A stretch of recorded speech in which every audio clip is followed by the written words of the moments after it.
Hello, this video demonstration is going to focus on scoring Pacent formative math assessments. That will include the weekly formative assessment, the intervention assessment, and the ultimate assessment. So we're starting on our home page. You can get to your assignment or grading page one of two ways. You can go to your subject and press on the black button that corresponds to that, or you can go to the A+ icon and then select the subject off of this list. When you land on the assignment page, by default, you'll be in the Assignments tab. If you're using, Pacent Math Program, then you'll have two additional tabs for the math subject. One is Spiraling Tests. That's where you want to go next. Spiraling Tests is going to include your formative assessments, your intervention assessments, and your ultimate assessments.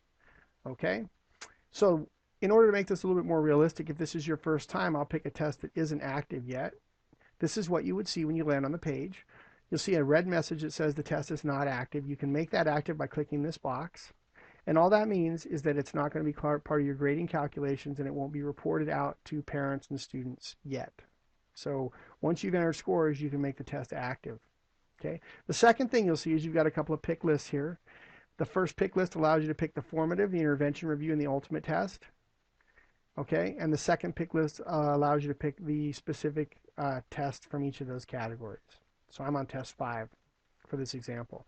In order to enter scores, you can simply click in the first field and you can enter scores. Now, I want to go over the categories before I enter scores.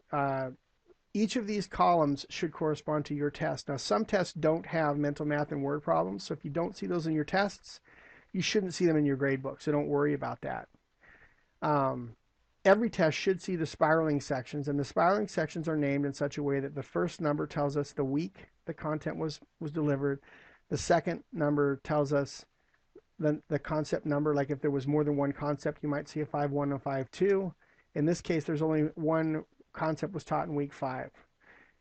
The A tells us it's the first attempt. So this is the first attempt on this concept. This is the concept we taught last week. There was only one concept, and this is the second attempt. 2 weeks ago, week 3, we had two concepts, concept 1 and 2, and this is the third attempt on both of those. Okay. Finally, the CST question column, or the Common Core, if you're using a Common Core program. This is on all programs, and it's usually scored as a 1 or a 0. You can also mark a student as absent by clicking yes, and you can also comment on a student. Basically, Billy did a good job with integers, something like that, and save. Okay, and that comment becomes a part of your comment report when you go run it. So you're building a history of the things that you document about each student.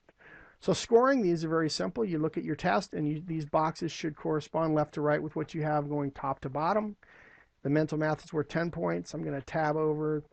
Word problems worth 4 points. Each of the spiraling sections is worth 4. I'm using my tab key. The CST style question is worth 1. Okay, I just scored 1 student. Navigation. You can navigate by using the tab key. It'll take you horizontally through a student record and then drop you to the next student record. You can also use your right arrow key. You can also use your enter key. Okay, all of those work. Keep in mind, I'm using the browser I'm using is Firefox from Mozilla.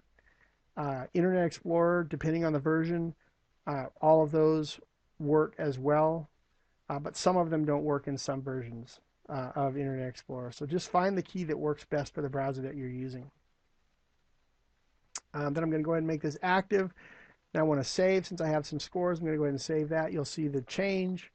The test becomes active. Now it's part of all my reports. Students can see their scores as part of the grades. These scores have been saved. Okay, and I'm all done. You'd have to, of course, enter all the scores. The last thing I want to show you very quickly is when you get to your intervention and ultimate assessments, those are also scored on the spiraling test tab by picking that in the first drop down here. So your intervention review assessments, again, the same idea that you're going to be able to pick the assessment that you want to score. The only thing that's important to note here is you don't have word problem, you don't have math facts, and you don't have a CST or a Common Core style question. You just have the spiraling content.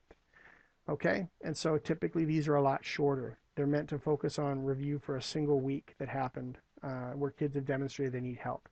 And the D tells you it's the 4th attempt, so it would be the 4th column on the student report. And finally, the ultimate Looks just like the intervention,